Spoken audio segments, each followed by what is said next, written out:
સમાન રૂપે બધાને અનુભવાય છે. એટલે આપણે એને બહુ ધ્યાનમાં ના લઈએ કઈ, કારણ કે એમાંથી જે ઈચ્છાઓ જન્મતી હોય એના તરફ આપણું ધ્યાન હોય. એટલે ઈચ્છાઓ પૂરી કરવી એમાં લાગેલા રહીએ આપણે. એક જ આપણા જીવનનું કામ છે. એટલે એ બધી બહુ ચિંતા ના હોય કે આ ઉણપનો અનુભવ અને એમાંથી ઈચ્છા જન્મી, આવી ખબર એ ના હોય, ખબર એ નથી. આ સમસ્યા છે મૂળભૂત, એ ખબર નથી. અને જે ઉણપ ચાલે છે એ નિર્ણય થઈ ગયો, અનુભવ છે એટલે એમાંથી નિર્ણય થઈ ગયો કે હું અધૂરો છું કે અધૂરી છું, કંઈક ખૂટે છે જીવનમાં. અને આપણા સંસ્કારો આપણને જણાવ્યા કરે કે આટલું આટલું ખૂટે છે એટલે મેળવો, એટલે આપણે કર્મ કરીએ, પ્રવૃત્તિ કરીએ, સ્વાભાવિક છે, આમ જીવન છે. એટલે એ જે ઉણપ કે અલ્પતાનો અનુભવ છે એ અનુભવ વિશે આપણે વિચાર નથી કરતા. વેદાંત શાસ્ત્ર પહેલું કામ આ જ કરાવે છે કે તમારા બધી પ્રવૃત્તિ તમે કરો એની સામે વાંધો નથી, ભલે કરો, પણ એ પ્રવૃત્તિની પાછળ પ્રયોજન જે છે કે હું આ અધૂરપમાંથી કે ઉણપમાંથી મુક્ત થઉં, એ જે તમારું પ્રયોજન છે, અથવા તમે નક્કી કર્યું છે કે મારે આ પ્રાપ્ત કરવું છે, એ જે બધા ધ્યેય બનાવેલા છે એ ધ્યેય શેમાંથી જન્મે છે? ઉણપના અનુભવમાંથી જન્મે છે. પણ ઉણપનો અનુભવ એનું પ્રમાણ કોણ છે? અનુભવ અંતિમ નથી. એ ઉણપનો અનુભવ પછી આપણે તપાસતા નથી કે મારું સત્ય છે કે અનુભવ પાછળ પાછો બીજો એક નિર્ણય છે, એ આપણે વિચાર. વેદાંત શાસ્ત્ર આપણું ત્યાં ધ્યાન દોરે છે કે આ ઉણપનો અનુભવ છે એ જ પાયામાં છે, એમાંથી જ ઈચ્છાઓ જન્મે છે, એમાંથી પ્રવૃત્તિ જન્મે છે, એમાંથી એક પછી એક જન્મ મૃત્યુ આપણને પ્રાપ્ત થાય છે, અને આપણે યાત્રામાં છીએ. તો જે ઉણપનો જે અનુભવ છે એ અનુભવને આપણે સત્ય માની લઈએ છીએ. ત્યાં જ આપણી ભૂલ છે. સૌ કોઈની ભૂલ આ જ છે. વેદાંત શાસ્ત્ર કહે છે કે આ તમારું સત્ય છે કે તમારી માન્યતા છે, એ તમે શોધી કાઢો. ઉણપના અનુભવ માટે કઈ વસ્તુ જવાબદાર છે? તમારી માન્યતા કે પછી તમારું સત્ય એવું જ છે કે તમે અધૂરા જ છો, એ તમારું સત્ય છે કે તમારી માન્યતા છે? એ શોધી કાઢો. જે આપણે જ્યારે વિવેક કરતા શીખીએ, સત્સંગ કરીએ, સમજાય કે હા વાત તો સાચી છે, કંઈક ભૂલ થાય છે. એટલે મારા વિશેનો જે નિર્ણય છે એમાંથી જ અધૂરપનો અનુભવ છે, ઉણપનો અનુભવ છે. હવે મારા વિશેનો જે નિર્ણય છે, બધા પોતાનો નિર્ણય આ જ રીતે કરે છે, એ નિર્ણય સાચો છે કે કેમ? સાચો છે કે માન્યતા છે? તો કે માની જ લીધું છે. કેવી રીતે માની લીધું છે? તો કે જન્મ્યા, હું જન્મી છું કે હું જન્મ્યો છું, બધા આવું જ માને છે ને બધા, કે અમે જન્મેલા છીએ. એટલે તો બાળકોનો જન્મદિવસ ઉજવીએ છીએ આપણે ઉજવેલા હોય. જન્મદિવસ બહુ મહત્વની વસ્તુ છે. પણ કોઈ એવું વિચાર નથી કરતું કે આ હું જન્મ્યું એટલે કોણ જન્મ્યું? એટલે મારો ખરેખર જન્મ છે? કોનો જન્મ છે? આ જન્મ એટલે શું એનો કોઈ વિચાર નથી કરતો. નિર્ણય થઈ ગયો હું જન્મેલી છું, બસ. પછી જન્મ એટલે પછી પ્રક્રિયા શરૂ થઈ જાય. અસ્તિ જાયતે વર્ધતે વિપરિણમતે અપક્ષીયતે વિનશ્યતિ, આવો ક્રમ છે. બધી અઘરી અઘરી વસ્તુઓ છે, પણ આમ અઘરી નથી. સંસ્કૃતમાં બોલીએ એટલે અઘરી લાગે, પણ આપણો અનુભવ કે ભાઈ જન્મ્યા પછી બાળપણ, જાયતે જન્મ્યા, વૃદ્ધિ, વર્ધતે વર્ધતે વર્ધતે વર્ધતે મોટો થયો દીકરો. ક્યાં સુધી મોટો થયો?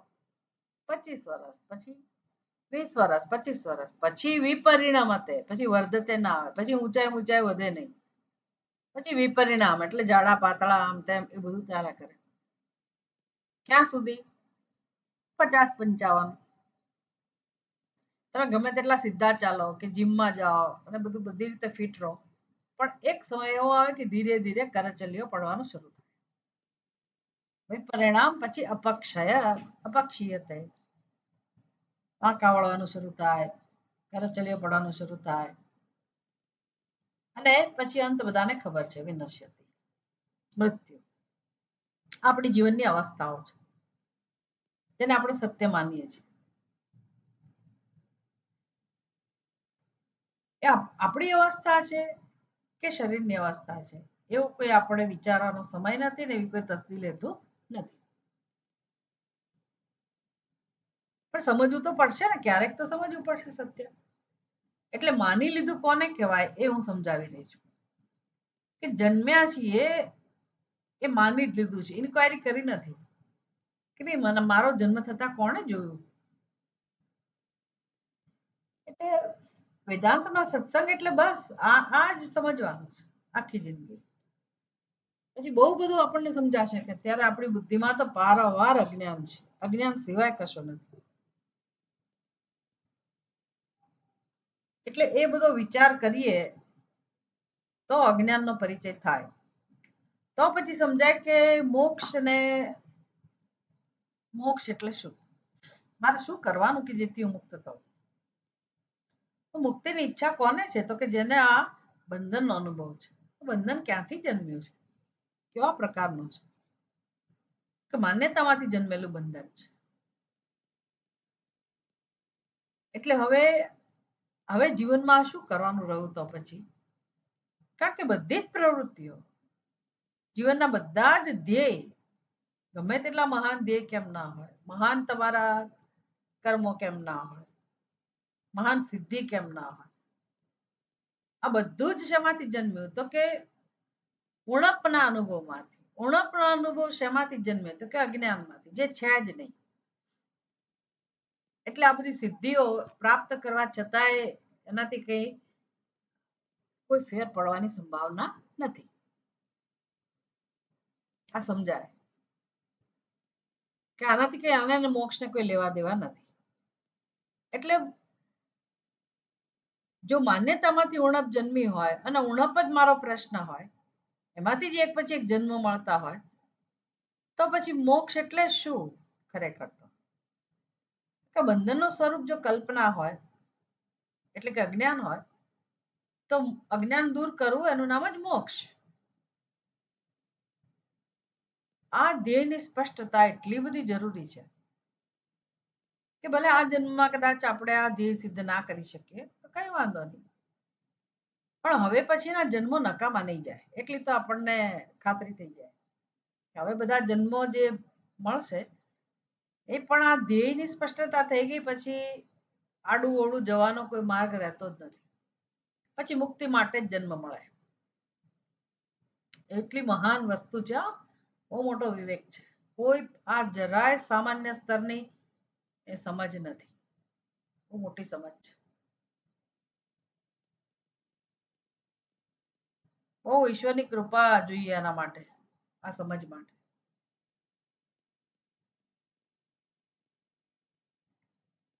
આપણને એમ કે થોડી આ ચર્ચા ચાલે છે મૂલ્યો, પણ મૂલ્યો ખરેખર મૂલ્યો એ જ જ્ઞાન છે એવું ભગવાને તો કહું. કેમ કે આ જ્ઞાનથી જ પેલું આત્માનું જ્ઞાન આપણને સમજાશે. એટલે સ્થૈર્યની જરૂર છે. શું કામ? તો કે જો આ નિશ્ચય આ બરાબર સમજાયું હોય કે તો મારા જીવનનું ધ્યેય શું હોય, તો અજ્ઞાનને દૂર કરવું એ એક જ મહત્વનું હોય જીવનમાં, અને એના માટે જ આપણે બધી પ્રવૃત્તિ કરતા હોઈએ. ગૃહસ્થ આશ્રમ ચલાવતા હોઈએ તો અજ્ઞાનની નિવૃત્તિ માટે, ધંધો વ્યાપાર નોકરી કરતા હોઈએ તો એ અજ્ઞાનની નિવૃત્તિ માટે. એટલે કે અજ્ઞાન કઈ રીતે નિવૃત્ત થાય એ સમજને ધ્યાનમાં રાખીને વ્યવહાર થાય. આપણને એમ કે એમાં શું, હવે પ્રવૃત્તિ તો જે રીતે થતી હોય રીતે જ થાય ને, વ્યવહાર તો જે રીતે થતો હોય જ થાય ને. એટલે લોકો જીવનમાં ગરબડ ગોટાળા કર્યા કરે, ચાલુ રાખે, અને મોક્ષની વાતો કરે કે ભક્તિ એ કરે. બિચારા માણસને ખબર નથી કે વ્યવહાર કરવામાં જે આપણે ધ્યાન નથી રાખતા એનાથી જ આપણે આગળ નથી વધતા. મુશ્કેલી એ છે, ઉપરથી વધારે પતન થાય છે. એટલે વ્યવહારમાં આપણું જ્ઞાન પ્રગટ થવું જ જોઈએ. આ મૂલ્યો જે સમજ છે એ જ આપણને પ્રેરણા આપે વ્યવહાર માટે, એ બહુ જરૂરી છે. એમાંથી જ ભગવાન પ્રત્યેની ભાવના જન્મે, ભક્તિ જન્મે, તો પછી આ મૂલ્યો આપણા હૃદયમાં પ્રગટ થાય, મન બુદ્ધિમાં પ્રગટ થાય.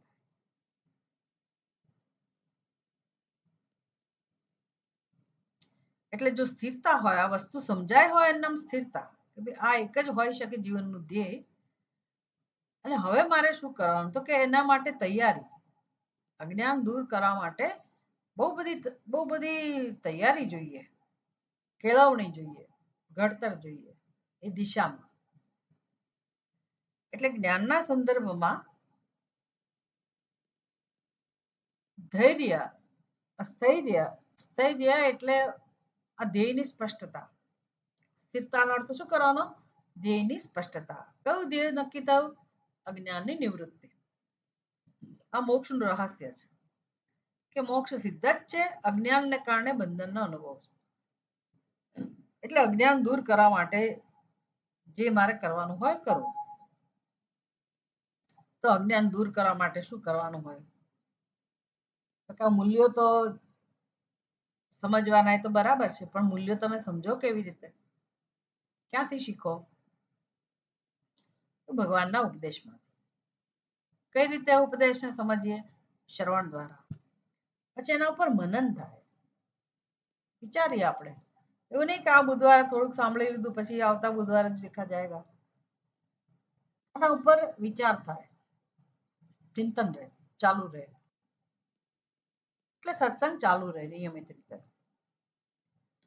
જેટલો સત્સંગનો સંપર્ક, અનુસંધાન વધારે, એટલું આપણે સંસારથી ઉપર ઉઠીએ ધીરે ધીરે.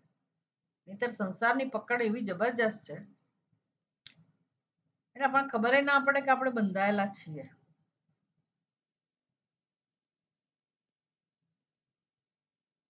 એટલે એમાંથી મુક્ત થવું હોય તો આ પ્રકારે અનુસંધાન, એટલે કે એના ટચમાં રહેવું. શ્રવણ પછી મનન, અને પછી મનન પછી વધુ ને વધુ એમાં આપણે સ્થિરતા પ્રાપ્ત કરીએ આપણા ધ્યેયમાં, સમજમાં. એ બધા સાધનો છે. એટલે જ્ઞાનની જે સાધના છે, પછી આ સ્થિરતા તમે બધામાં લઈ શકો. એના પછી લેયર હોય, જેમ કે ઉપાસનાનું શું સ્થાન છે જીવનમાં? તો તમે ઘણી બધી ઉપાસના કરતા હો, નાની મોટી પ્રસંગોપાત અથવા રોજ કરતા હો, તો ઉપાસનામાં સ્થિરતા, કર્મમાં સ્થિરતા, કર્મયોગમાં સ્થિરતા, કર્તવ્યના પાલનમાં સ્થિરતા. પણ બધી સ્થિરતા છેવટે તો આપણા નિર્ણય ઉપર આશ્રિત છે કે આ બધું જ મારા માટે છે, મારા ભલા માટે છે, મારા કલ્યાણ માટે છે, પરિવારના કલ્યાણ માટે છે, અને આ જ ઉન્નતિનો માર્ગ છે. હવે આપણને ગમે આવું જીવન, ગમે આ પ્રકારે, ભલે સહન કરવું પડે પણ ગમે આપણને. અને એના માટે સતત જે કઈ સંઘર્ષ આવતો આવે તેનો સામનો પણ કરીએ. કદાચ નિષ્ફળતા મળે તો વળી પાછા ઊભા પણ થઈએ. વિઘ્નો આવે તો કઈ વાંધો નહીં, વિઘ્નો માટે આપણે જે કઈ કરવાનું હોય કરીએ, એનો સામનો કરીએ, એના સામર્થ્ય માટે પ્રાર્થના કરીએ, વિઘ્નોને સમજીએ. એટલે હવે જીવનમાં વિઘ્નો ન હોય એવું શું કામ? વિઘ્નો તો આવવાના જ છે. વ્યવહારિક કાર્યોમાં વિઘ્ન આવતા હોય તો આધ્યાત્મિક કાર્યમાં કેમ ના આવે? ઉપરથી શાસ્ત્રો તો એવું કહે છે કે જ્યારે તમે જેટલું ઊંચું ધ્યેય તમે જીવનમાં પસંદ કરો એટલા વધારે વિઘ્નો આવે. એટલે કશી વસ્તુ સરળ નથી. ભક્તિ એ સરળ નથી, સેવા એ સરળ નથી, જ્ઞાન એ સરળ નથી, સત્સંગ એ સરળ નથી. આપણે લાગેલા રહેવું એ આપણી સ્થિરતા થઈ કે આપણે પ્રયત્ન ના છોડવો. એવું કહેવાય કે વિઘ્નો 3 પ્રકારના હોય છે: આધ્યાત્મિક, આદિભૌતિક અને આદિદૈવિક. 3 પ્રકારના વિઘ્નો હોય આધ્યાત્મિક ઉન્નતિ માટે, જ્ઞાનની સાધનામાં. આધ્યાત્મિક વિઘ્ન એટલે કેવા? તો કે આપણું શરીર, આપણી ઉપાધિ, આપણું શરીર, આપણું મન, એને કારણે જન્મતા વિઘ્નો એને આધ્યાત્મિક વિઘ્ન કહેવાય. પછી આદિભૌતિક વિઘ્નો પણ હોય. એ વળી કેવા આદિભૌતિક વિઘ્નો? એટલે કે તમે એવા વિસ્તારમાં રહેતા હો કે જ્યાં આવા ધાર્મિક કે આધ્યાત્મિક વાતાવરણની પ્રતિકૂળતા હોય. ઘણીવાર પરિવારમાં પ્રતિકૂળતા હોય, પરિવારના સભ્યોને ના ગમતું હોય. આપણે આવો સત્સંગ કરીએ કે ધર્મ અનુસરણ કરીએ તો નથી ગમતું હોતું. અથવા બીજી કોઈ મુશ્કેલી હોય પડોશમાં, આજુબાજુ વ્યક્તિઓ, પ્રાણીઓ, બધા વિઘ્નો, અવાજ, શોર બકોર થતો હોય. આપણે સત્સંગ કરવો હોય અત્યારે અને ચારે બાજુ ધારો કે અવાજ થતો હોય તો આપણે કરી ના શકીએ. આ બધા આદિભૌતિક કહેવાય. અને આદિદૈવિક, આદિદૈવિક એટલે જે દૈવી પરિબળો, પછી એમાં પ્રારબ્ધ પણ આવી જાય, કુદરતી પરિબળો. આમ જોવા જાવ ને તો ઓનલાઈન ને કારણે એક બહુ મોટું સરસ આપણને ફાયદો થઈ ગયો છે. વરસાદ આવતો હોય તો ઓનલાઈન આપણો ક્લાસ તો ચાલુ રાખી છે. વિચાર કરો કે એક જમાનામાં સત્સંગ એટલે ક્યાંક જવું જ પડતું ફિઝિકલી. તમારે ગમે તેટલો ટ્રાફિક હોય તો એમાંથી જવું પડે, સમય કાઢવો પડે. પછી વરસાદ હોય, બીજી કોઈ મુશ્કેલી હોય, તમે જઈ ના શકો. હવે આ એક ફાયદો બહુ સારી વસ્તુ છે. જો આપણે ગંભીર હોઈએ તો ઓનલાઈન થઈ શકે. પણ કુદરતી કોરોના કે વરસાદ આવવો કે બીજી કોઈ એવી મુશ્કેલી, એને કહેવાય આદિદૈવિક વિઘ્નો. મોટે ભાગે આપણા આધ્યાત્મિક વિઘ્નો આવતા હોય એવું કહી શકાય. યોગ શાસ્ત્રમાં છે ને અઘરી ભાષામાં છે બધું કે ભાઈ આ વ્યક્તિગત સ્તરે જે જન્મતા વિઘ્નો છે એ કયા કયા હોય. હું તમને ખાલી લિસ્ટ આપું છું. અઘરી વસ્તુ આપણે સમજવી નથી, ખાલી એક પરિચય માટે. વ્યાધિ એટલે બધાને ખબર છે બીમારી. બીમાર પડો એટલે આવું કઈ પછી સાધના ના થાય. પછી ધ્યાન શબ્દ છે, યોગનો શબ્દ છે, એટલે નબળાઈ. કેવી નબળાઈ હોય? તો આપણને ગમે નહીં, અશક્તિનો અનુભવ. એટલે શરીર સારું હોય છતાં આપણું શરીર સાથ ન આપે. ઈચ્છા હોય છતાંય આપણે કરી ના શકીએ. એને સ્ત્યાન કહેવાય. ઘણી વાર આપણા નિર્ણયો એવા થઈ ગયા હોય કે ભગવદ્ ગીતા અથવા જ્ઞાન માર્ગ તો અઘરી વસ્તુ છે, મને નહીં ફાવે, એટલે આપણે એના માટે તૈયાર જ ના થઈએ. મને યાદ નહીં રહે, મને યાદ નથી રહેતું, મને સમજાતું નથી, પૂજા કરવાની ઈચ્છા છે પણ બેસાતું નથી, ઉત્સાહ નથી. આ બધી વસ્તુઓને ધ્યાન એવું કહેવાય. આવું હોય છે લોકોની અંદર, આ બધી વસ્તુઓ પણ હોય છે. આ બધા વિઘ્નો કહેવાય. પછી સંશય. કોણે કહ્યું કે આનાથી આપણો ઉદ્ધાર થાય? ભગવાનના વિષયમાં સંશય હોય કે અમુક જગ્યાએ તો ભગવાનની કૃપા જણાય છે, અમુક વખતે નથી જણાતી. અમુક લોકો માટે હોય છે, મારા માટે તો નહીં જ હોય. એવી બધી નબળાઈને કારણે આવા નિર્ણયો હોય. પછી અમારું અંતઃકરણ શુદ્ધ નથી, અમને આ તકલીફ છે, પેલી તકલીફ છે. એટલે વેદાંતના સત્સંગમાં આપણને છે ને ખૂબ સરસ માર્ગદર્શન મળતું હોય. જેમ કે અંતઃકરણ અશુદ્ધિ મોટો પ્રશ્ન છે. પણ અંતઃકરણ શુદ્ધિ માટે પ્રયાસ જ્યારે કરવાનો છે તો એ પહેલા કઈ સમજ આપણી અંદર હોવી જોઈએ કે અંતઃકરણ અશુદ્ધિ જે રૂપમાં છે એટલે આસુરી સંપત્તિ, ખોટી ટેવ, ખોટા વિચારો, ખોટી ભાવના, ખોટી લાગણી, આગ્રહો, જીદ, કામ, ક્રોધ, લોભ, મોહ, મદ, માત્સર્ય આ બધું છે. બધા ઓછા પ્રમાણમાં બધાની અંદર હોય જ. વેદાંત શાસ્ત્ર શું કહે છે કે આ બધું આપણો સાચો સ્વભાવ નથી. માણસની સમજ કેવી હોય કે હું આવો જ છું કે આવી જ છું, અને સમાજ વ્યવહાર પણ આ રીતે જ કરે.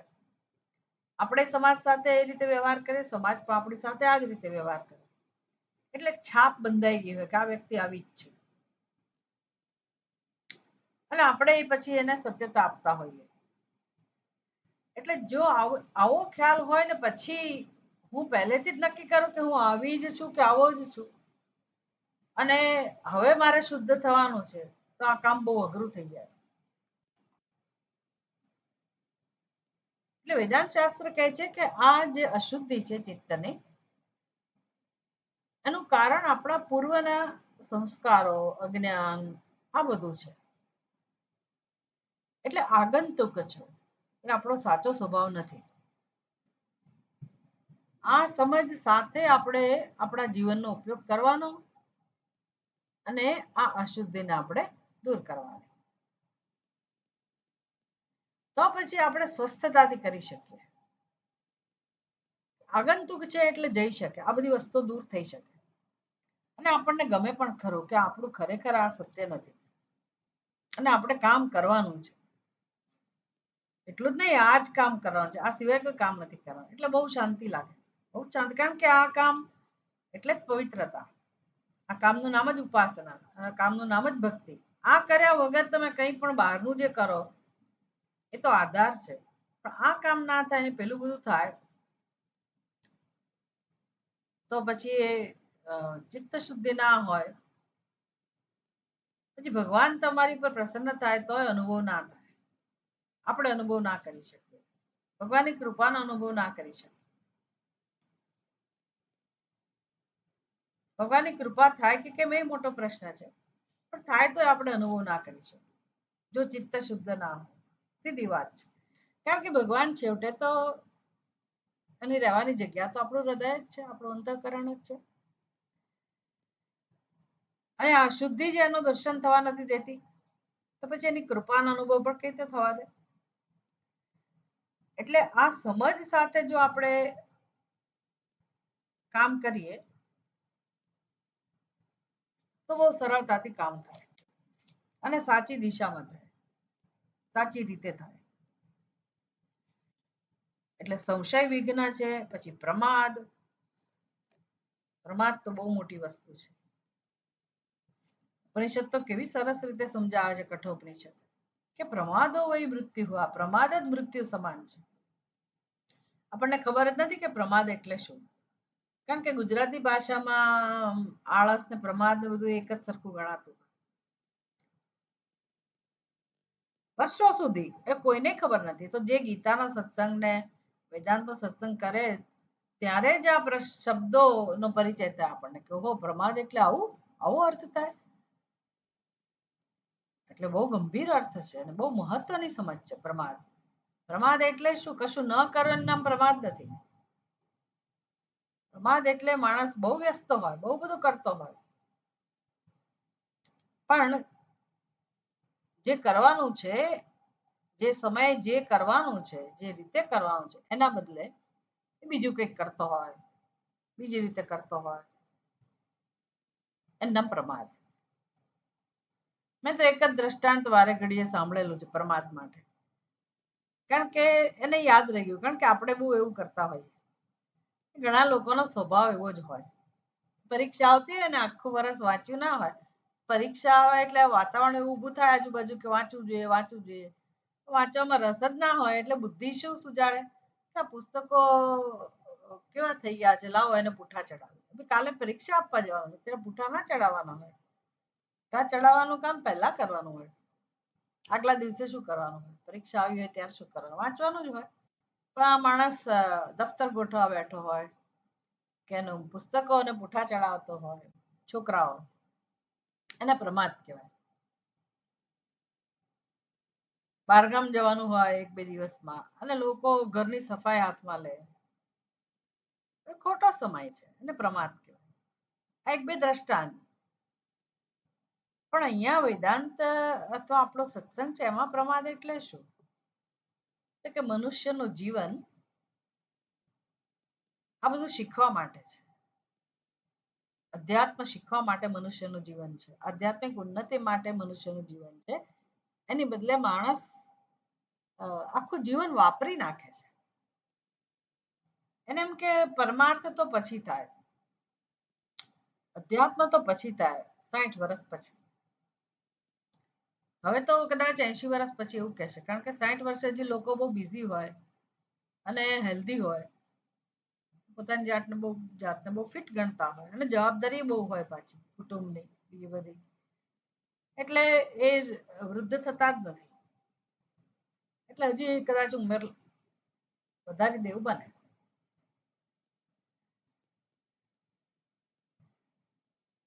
એટલે પ્રમાદ જો મનુષ્યનું જીવન આધ્યાત્મિક ઉન્નતિ માટે હોય તો પછી એવું ના હોય કે અમુક ઉંમર પછી, પણ એવું પણ ના હોય કે નાનપણથી કોઈ અધ્યાત્મમાં રસ લે, એવું જરૂરી નથી. ત્યારે શું કરવાનું?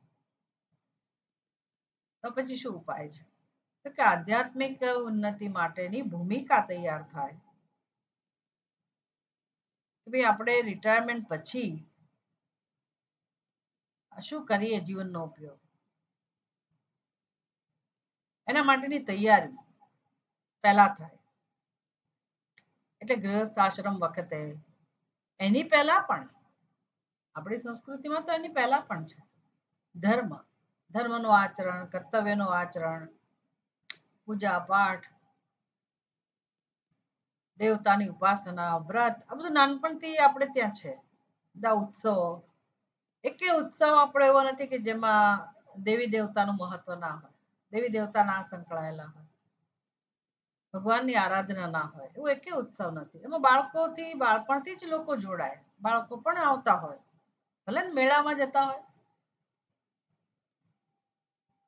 મનોરંજન હોય, બધું હોય, પણ ભગવાન સાથે હોય જ, સંસ્કારો જોડાયેલા જ હોય, એના વગરનું કશું ના હોય.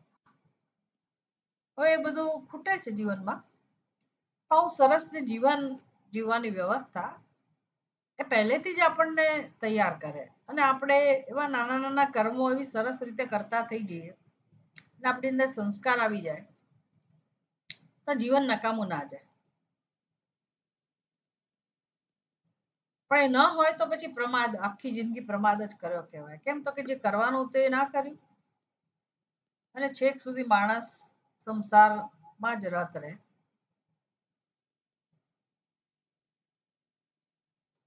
અને ઈશ્વરને જીવનમાં લાવે જ નહીં, એને પ્રમાદ કહેવાય. આવા બધા અંતરાયો છે. મારે બધાનો પરિચય આપવો જોઈતો હતો, ડિટેલમાં નહીં કહું, પણ આળસ, પછી વૈરાગ્યનો અભાવ, એટલે કે વિવેક ના કરવો. વૈરાગ્યનો અભાવ એટલે શું? ચલો ડિટેલમાં થોડું થોડું મન તો થઈ જ જાય છે કહેવાનું, કારણ કે ઘણા લોકો બહુ સિન્સિયર હોય એટલે આપણી અંદરથી ઇન્વોક કરે, એટલે એમ થાય કે થોડુંક તો કહી જ દઈએ. બધાને અંદર ગમતું હશે કે નહીં ખબર નથી, પણ ટોપિક એવો છે આજે. એટલે વૈરાગ્યનો અભાવ એ અંતરાય કહેવાય. વૈરાગ્યનો અભાવ એટલે કદાચ આપણે માનીએ કે ભાઈ આપણે બહુ મોજશોખ વાળા છીએ, એને વૈરાગ્યનો અભાવ, અથવા બહુ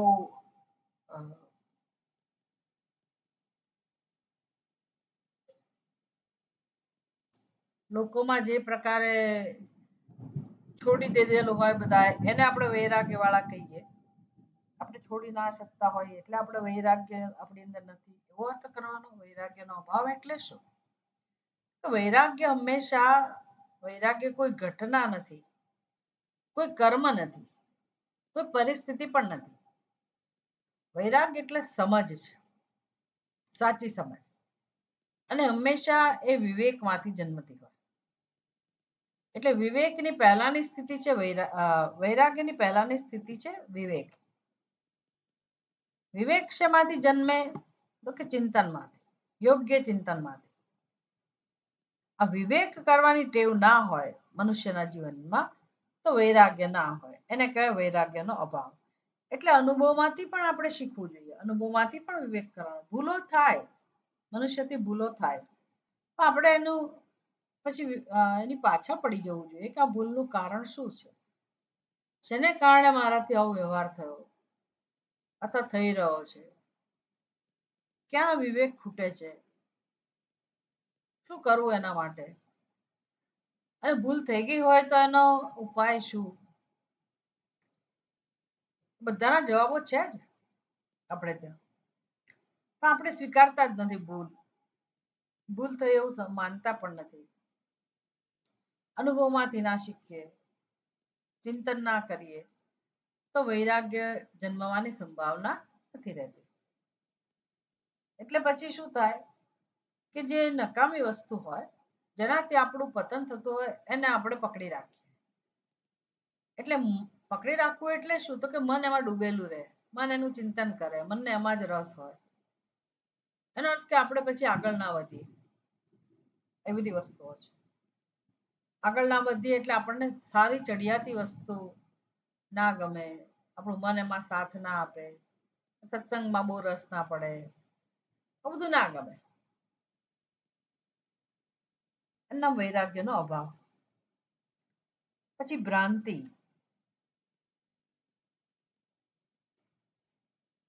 ભ્રાંતિ તો જીવનમાં લઈને જ જન્મ્યા છીએ આપણે. બધા સ્તરે ભ્રાંતિ છે. તમે વેદાંતના ગ્રંથોનું અધ્યયન કરો ને તો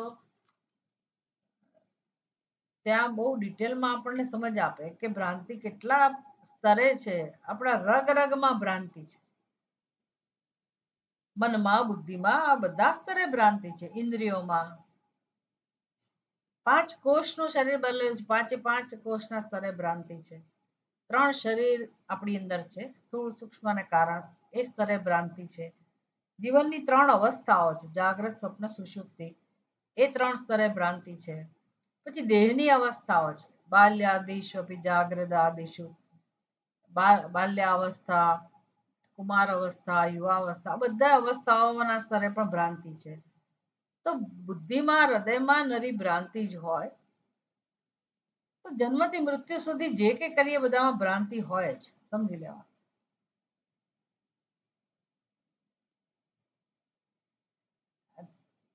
આજે ખબર નહીં કેમ અઘરી અઘરી વસ્તુઓ જ મારા મનમાં યાદ આવે છે.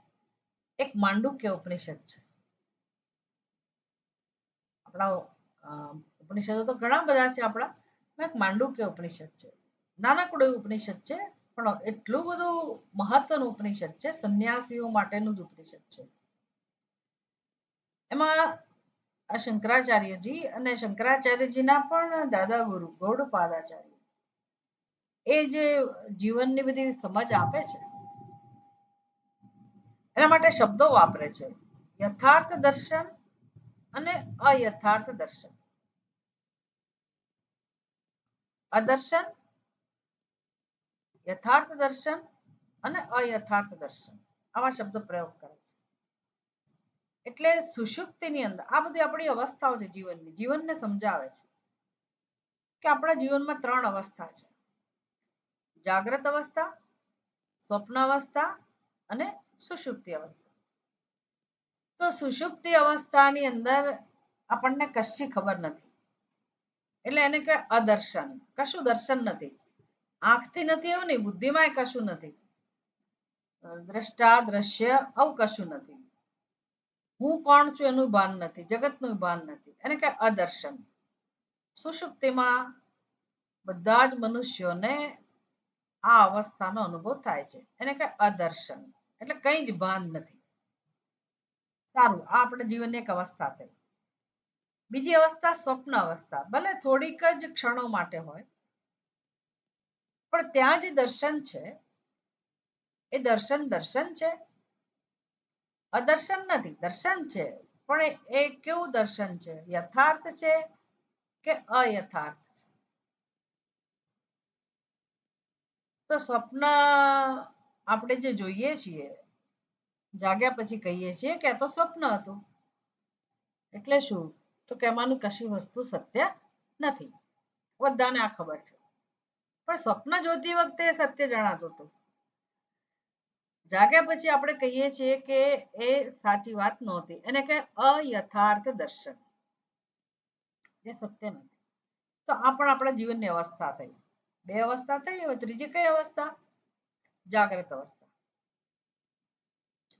જાગ્રત અવસ્થા એટલે અત્યારની અવસ્થા, જ્યારે આપણે પોતે બધા કર્મો કરીએ છીએ, પ્રવૃત્તિ કરીએ છીએ, અનુભવ કરીએ છીએ, જીવનને જીવીએ છીએ. તો એમાં આપણી સમજ કેવી છે? બધાની સમજ કેવી છે? તો કે હું જીવ અને જેની સાથે હું વ્યવહાર કરું છું એ જગત, હું દ્રષ્ટા અને બાકીનું બધું દ્રશ્ય. એ બધાની સમજ છે.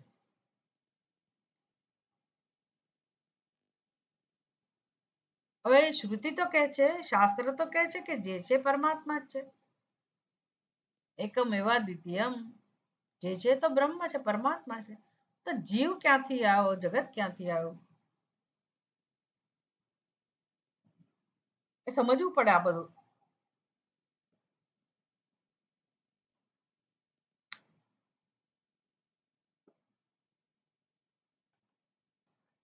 એટલે શ્રુતિની દ્રષ્ટિમાં જીવ પણ નથી, જગત પણ નથી. હવે બે છે જ નહીં, અદ્વૈત છે જ નહીં. ત્યાં એક પરમાત્મા જ છે. આપણી બુદ્ધિમાં દ્વૈત છે. તો આપણી સમજ ને શ્રુતિની સમજ જુદી જુદી છે. તો કોની સમજ સાચી હોય? શ્રુતિની કે આપણી? શ્રુતિની.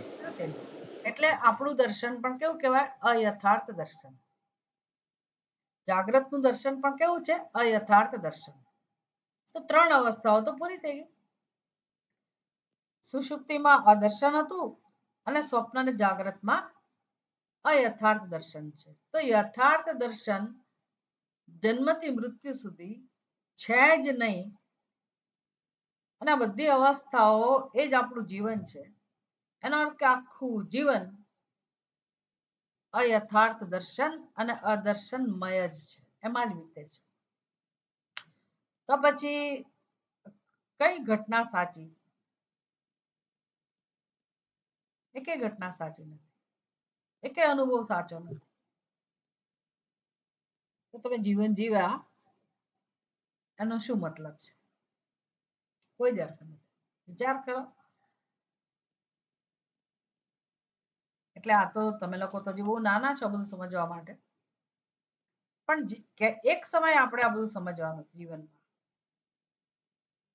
કે આવું જ છે. તો પછી યથાર્થ દર્શન સાથે જીવી શકાય કે ના જીવી શકાય? માં કઈ ગુમાવવાનું ના હોય. એટલે યથાર્થ જે સત્ય છે, યથાર્થ એટલે શું? જેવું હોય એવું, સત્ય હોય એવું જાણીને જીવન જીવવું. એ જીવન જીવો તો જ તમારા જીવનનો કોઈ મતલબ છે.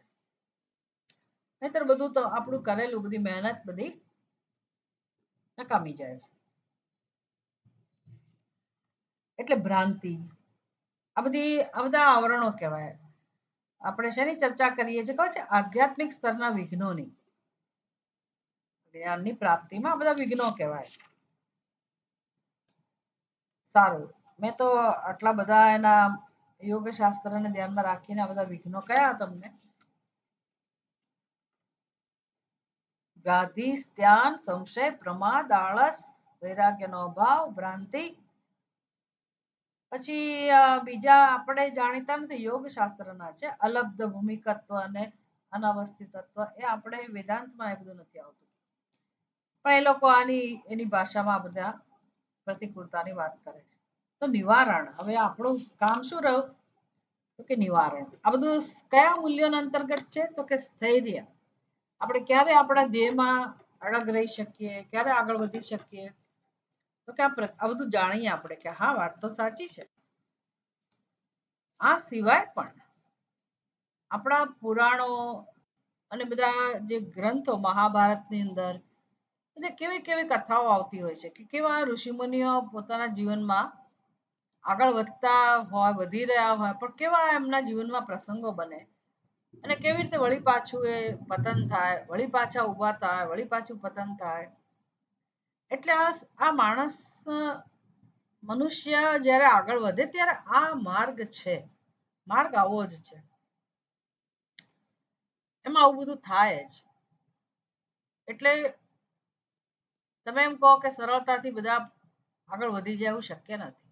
મહત્વનું શું છે? આ માર્ગે જવું, સંસારમાંથી ઉપર ઉઠીને આ માર્ગ તરફ આગળ વધવું બહુ મોટી વસ્તુ છે. પછી વિઘ્નો તો આવવાના જ છે, પણ હવે વિઘ્નો આવ્યા એટલે આપણે પછડાઈએ અને પછી આગળ જ ના વધીએ એ વસ્તુ ખોટી છે. એટલે સ્થૈર્યની જરૂર પડે. હવે આવું થાય તો આપણું મન ડગી જાય કે ભાઈ હવે કંટાળી ગયા, એટલું દુઃખ છે કે આટલી ભક્તિ કરવા છતાંય શાંતિ ના મળી, તોય પ્રતિકૂળતા, તોય જીવનમાં પ્રશ્નો, તોય સમાધાન નહીં, ફલાણું, એટલે આપણી શ્રદ્ધા જતી રહે. પછી જે સાધકો આંતરિક રીતે ખૂબ તૈયાર હોય એને પણ સંઘર્ષનો સામનો કરવો પડે, બહારના અને અંદરના બંને. એટલે અંદરથી પણ પછી બધી પૂર્વના સંસ્કારો આવીને એને બહિર્મુખ બનાવતા હોય કે એની અંદર વિપરીત ભાવના ઉત્પન્ન કરતા હોય, આકર્ષણ ઉત્પન્ન થતું હોય, એટલે એ ભજન ના કરી શકે, જપ ના કરી શકે, ધ્યાનમાં ના બેસી શકે. આવું સત્સંગ કરવાનું તો લગભગ મુશ્કેલ થઈ જાય. તો આ બધા વિઘ્નો કહેવાય. તો એનું નિવારણ શું? છેવટે તો એક જ નિવારણ છે, ભગવાનની શરણાગતિ, પ્રાર્થના, ડેઈલી પ્રેયર, રોજની પ્રાર્થના. અને આ આધ્યાત્મિક માર્ગે જનાર વ્યક્તિ માટે બહુ મહત્વનું છે. એનું જીવન તો ચાલે જ નહીં ભગવાનની પ્રાર્થના, ડેઈલી પ્રેયર. પછી યાદ રાખવાનું, આપણી જે રોજની ઉપાસના છે ને, એ જો એક મુશ્કેલી દૂર કરવા કરતા હોઈએ તો એ ઉપાસના બીજા હેતુ માટે છે. પણ આ જે પ્રાર્થના છે અને પહેલી પ્રાર્થના છે, બંનેમાં ભેદ છે. પહેલી આપણી ઈચ્છાની પૂર્તિ માટે છે કે બીજાની મુશ્કેલી દૂર કરવા માટે. પણ આ આંતરિક જે પ્રતિકૂળતા છે આધ્યાત્મિક સ્તરની, એમાંથી મુક્ત થવા માટે તો સતત પ્રાર્થના અને ભગવાનની શરણાગતિ. અસતોમાં સદ્ગમય, તમસોમાં જ્યોતિર્ગમય, મૃત્યોર્માં અમૃતમ ગમય. એટલે આપણા જીવનમાં ખરેખર તો પુરુષાર્થ માટે પણ આપણી અંદર સામર્થ્ય નથી. બહુ અઘરી વાત છે. એટલે આપણે એમ કહીએ કે મારી જાતે મહેનત કરીને અમે આગળ વધ્યા, પણ ખરેખર તો ભગવાનની કૃપાથી બધું થતું હોય છે. આપણે પુરુષાર્થ કરવાનો જ હોય, પણ એક જ પુરુષાર્થ ઘણીવાર બચતો હોય છે, પ્રાર્થના. પ્રાર્થના એ પણ પુરુષાર્થ છે. અને જેમ કે અત્યારે વરસાદ આવે છે તો ભગવાનની કૃપા.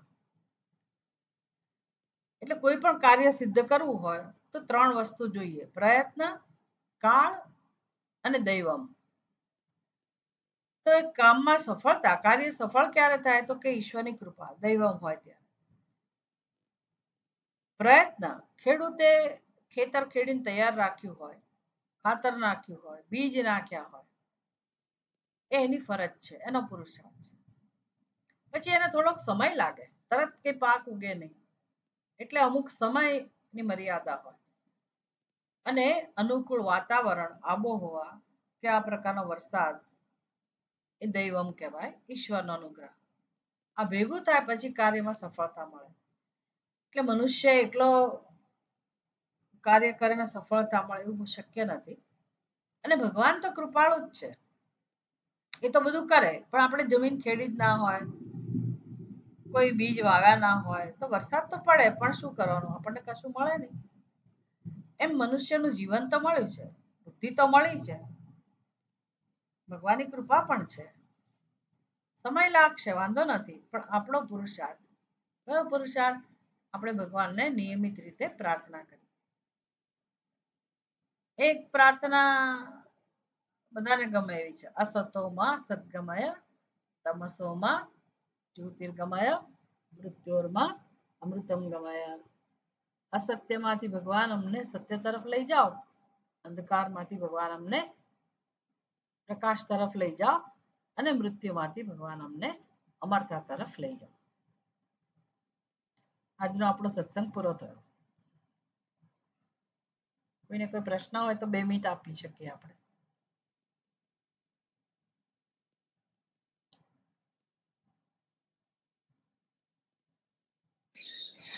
માતાજી, બોલો.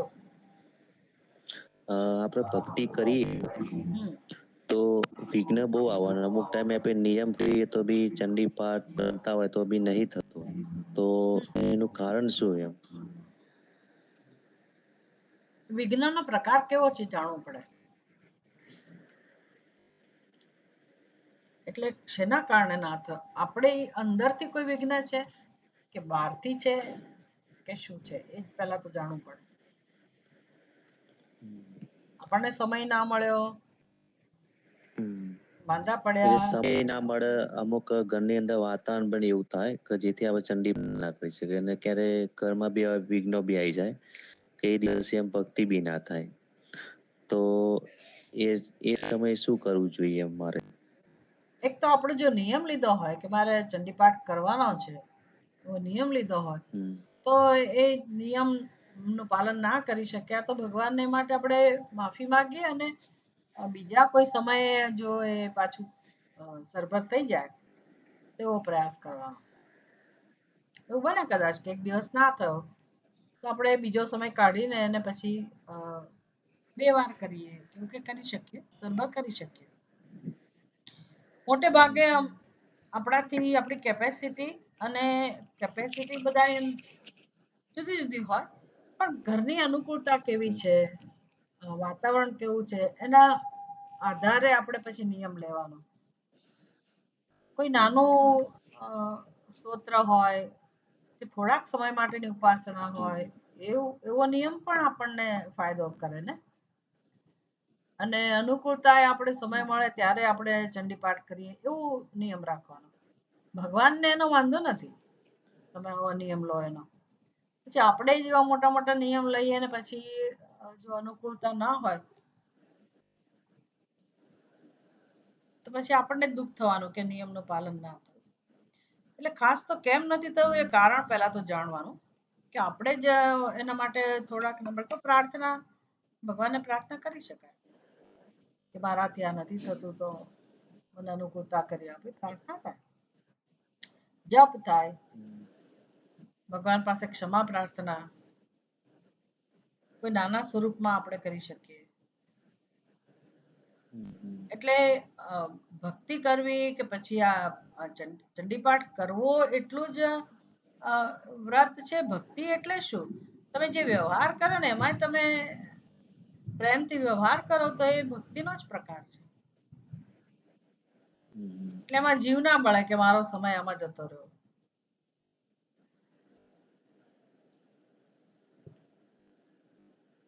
સમજાય છે વાત? હા, સમજાય માતાજી. એટલે એમાં દુઃખી થયા કરવાનું હોય તો પછી એનો કોઈ અર્થ નથી. એટલે શું કામ આપણે ધારો કે ચંડીપાઠ નહીં કરીને શું કર્યું એ વિચારવાનું. સાવ આમનામ સમય જતો રહ્યો કે સંઘર્ષ થયો કે શું શું થયું? ના થઈ શક્યો એટલે શું? સમય ના મળ્યો કે પછી તો આપણી અંદરની પ્રાર્થના તો ચાલુ થઈ, આપણું ભગવાનનું સ્મરણ કે તો રાખી શકીએ ને. આપણે અમુક પાઠ ના કરી શકીએ બેસીને કદાચ. એ તો ચાલુ જ છે. માતાજીનું નામ તો પણ પછી ચાલુ છે, મંત્ર એ તો ચાલુ જ એનાથી છે. કઈ ભગવાન ગુસ્સે ના થાય. અંદરનો આપણો જપ ચાલુ હોય, પ્રાર્થના ચાલુ હોય, પણ નિયમ લીધો છે એટલે આપણે એક બને ત્યાં સુધી આપણે નિયમનું પાલન કરવું જોઈએ. પણ એ તમે મેં કહ્યું આજે ના થયું તો કાલે નહીં, તો પછી નિયમ જ એવો રાખવાનો કે રજાના દિવસે જ હું કરું, એવું અનુકૂળ. ના, એટલે નિયમ નહીં, પણ રોજ કન્ટિન્યુ પાઠ કરતો હતો, અને અત્યારે એવું વાતાવરણ એવું થયું કે હું તો અત્યારે અમદાવાદ રહું છું હવે ફેમિલી અંગાથી, અને ટાઈમ નો અભાવ લીધે નહીં થઈ શકતો અત્યારે મારે. તો ઠીક છે, પણ અઠવાડિયામાં એકવાર તો કરી અમુક લેજો. હા, અઠવાડિયામાં એક વખત થઈ છે, હા રવિવાર તો રજા હોય એટલે ત્યારે કરી દઉં. બસ એનાથી સંતોષ લેવાનો. અને હમ. ભગવાનનો જપ ચાલુ હોય તો એનાથી આપણને બહુ આનંદ આવે. એટલે પાઠ કર્યા બરાબર જ કહેવાય. પછી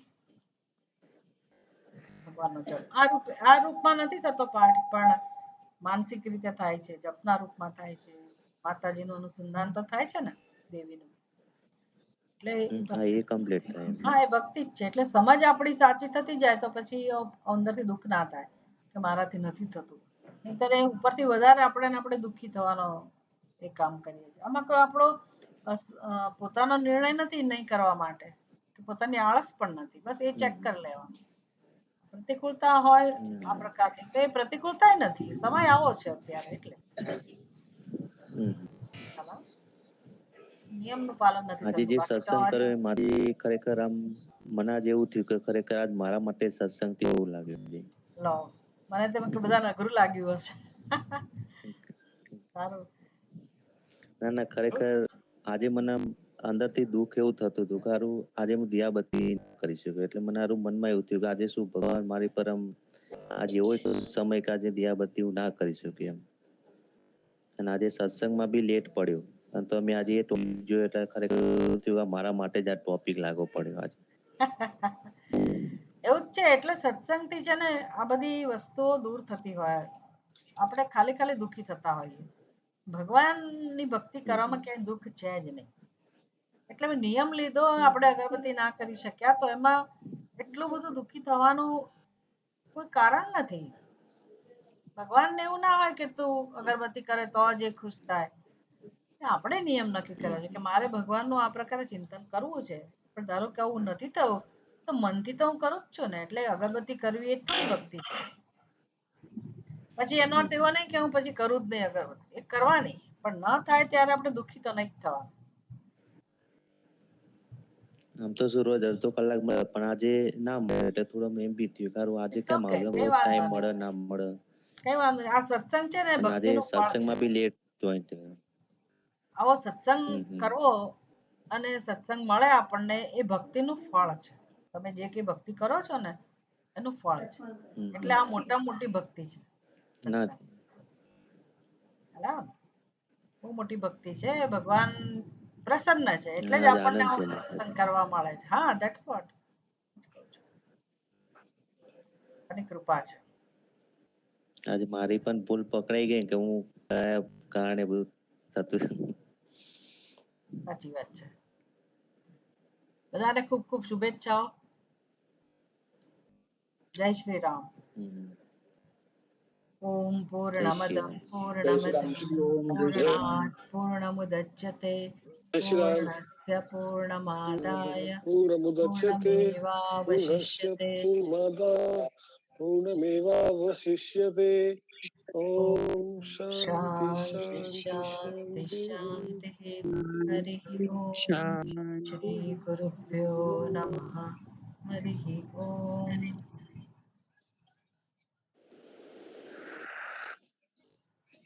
હરિઓમ માતાજી. હરિ ઓમ. हरि ओम।